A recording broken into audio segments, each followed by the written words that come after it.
Chapter 12. He strode along Fifth Avenue.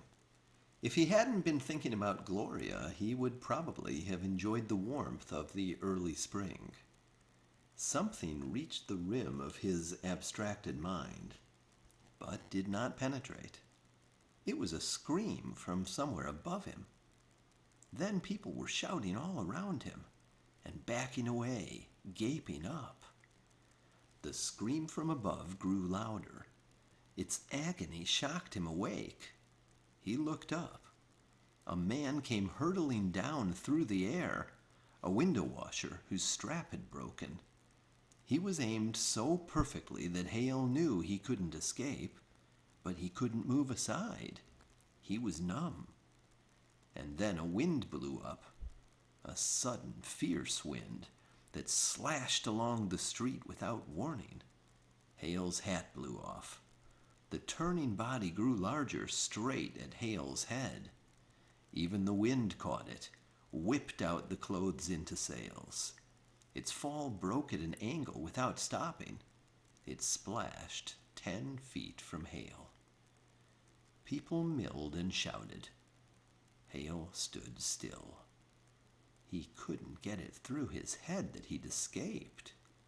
The man had fallen right at him. When he did understand, he trembled uncontrollably. His knees sagged, and his stomach felt like giving up. Somehow he signaled a taxi and choked out the address of the clipping bureau. Before, he had not entirely accepted Johnson's assurance of immortality. He couldn't question it now. Anyone else in his place would have been smashed flat. Only that sudden, fierce wind. Outwardly, there was nothing supernatural about it, but Hale knew better, and the knowledge scared him witless. Not for himself, but... Johnson eased him into a chair. Calm down now. You're still suffering from shock, but you'll get over it. Hale babbled. He was falling right at me, then the wind, and he missed me. Naturally, purred Johnson. I told you something would always happen. It always will. But that's what I mean. I'm immortal. Didn't I tell you you were? You don't understand. I'm immortal. She isn't. She'll grow old and die. Oh, so that's what is bothering you. Why don't you stop jittering and calm down? I had to face that problem many times when I was younger. You? Certainly. What's so remarkable about that? I got married occasionally, and every time I fell in love, I had to fight out the problem of whether to make the girl immortal. I resisted the foolish impulse, and let me tell you, was glad every time. You get tired of women, same as anything else. After a while, it's a great relief to see their skins get wrinkled, their hair grow white, and their pretty teeth fall out. You know the end isn't far off, and you'll be rid of them. Stop it! Hale banged the desk with his fist, then sat back into his chair with his head in his hands. I'm sorry, said Johnson. I didn't know you felt so strongly about her. Well, anyhow, the shock has made you think about what you're going to do. I haven't said anything, of course, but I've felt you haven't been fair to me. In what way? Hale asked hollowly. Why, I made you a partner with equal rights and obligations, but I've been doing all the giving.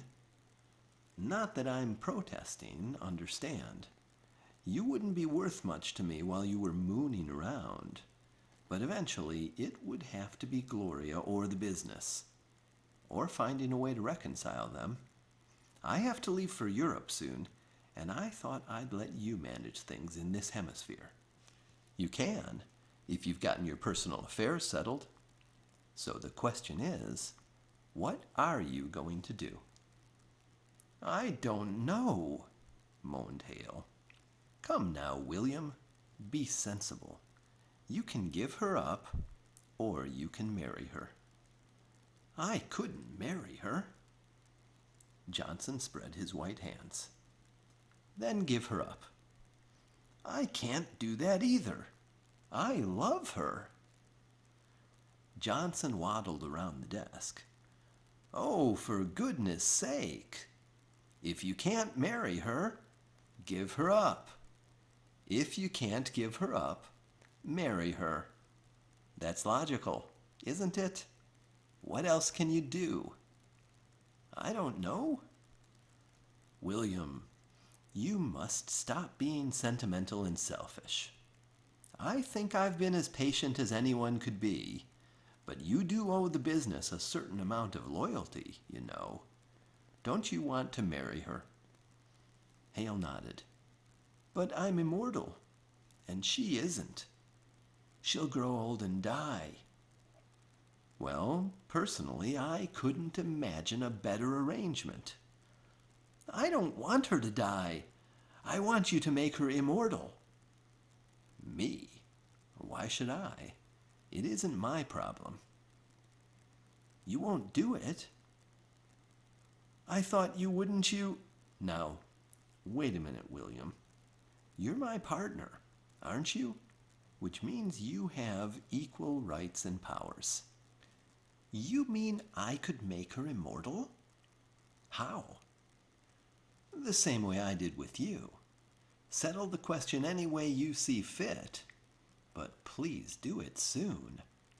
I really can't spare much more time away from Europe, and I have a new development in stock market manipulation to explain to you when you're in a more receptive mood." Hale felt around for his hat, then remembered that he had lost it. He began to stumble out of the office. "Now, William," Johnson cautioned, "don't rush into this immortality business. It's a serious matter. Give it your careful consideration first." "Yeah, sure," Hale muttered, but he scarcely heard Johnson. He had the power of giving Gloria immortality.